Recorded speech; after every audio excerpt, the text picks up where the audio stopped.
So what do you do to get ready for a long trip? It's obvious. You find a good place to stay, you make reservations, and you don't forget your wallet. Well, a few months ago, we said goodbye to a friend of ours who did none of those things.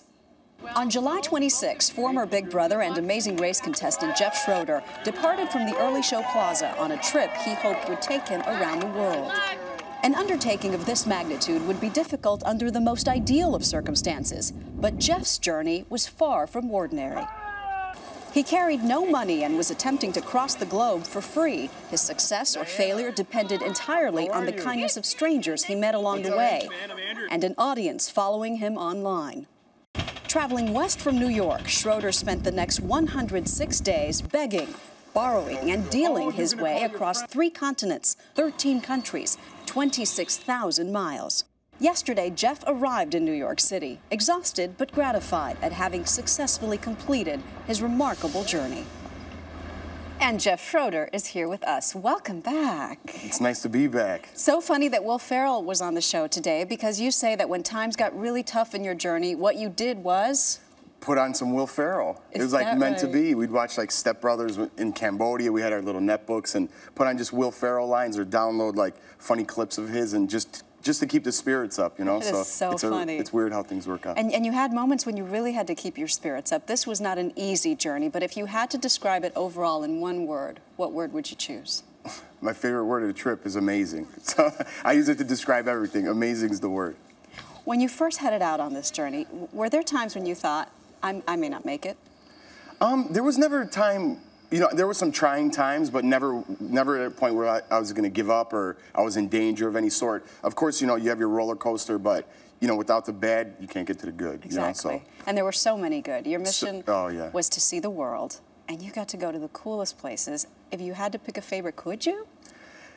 You know, it's so hard because every place new that I visited had a new experience depending on whether the people or just the pure beauty of it, but I'm a little biased when I went to Italy to see some of my family that I've never seen before and where my mother was born. Oh, I loved watching that reunion with your family. My mom and I did this. We went to Spain and we found the house where my great-grandfather was born and relatives who still live there and look like us. What was it like to see people that you'd never met before and know that you had this bond? It was crazy. Like, my grandmother came from a family of 6, and the last remaining sister was still there. So she looked like my grandmother. It was weird, you know, she passed like 2 years ago. Walking down the street in Italian, they're like, you know, this lady knew your grandfather, like in Italian. It was like, it was just stepping back in time. Not my time, because I've never been there, but, you know, my family's time. It's priceless, yeah. What about the scariest experience? I would have to say the scariest was getting stuck in Laos. I lost connection with the audience, so that was tough because I had no money. And the malaria scare in India was scary. Yeah, living conditions not exactly ideal there. Not really, not really. But like I said, it was a great experience, especially now it's all said and done. I'm glad I went. I don't know how soon I'll be back, but I'm glad I did it. Wait a minute, you sound like somebody who's kind of itching already. Could it be? Maybe not so much India, but maybe the other places I might hit. Not to say the people in India were great. It's just like I was at the end of my line at that time, you know. Yeah. What were you feeling towards the end? That was, you know, that was the end of Southeast Asia, and then we went into India, which is Southeast Asia. But so it was just that was a whole rough experience. And at the end of India was just like, oof, you know, I got sick, and it was just beat down, run down. Couldn't see the finish line at that point, and then when we got into Europe, got a new breath. Each place I went was like a new rejuvenation, you know, so that helped, you know, changing all the time. So now you have to go back to life as an ordinary guy. Do you think you'll be bored?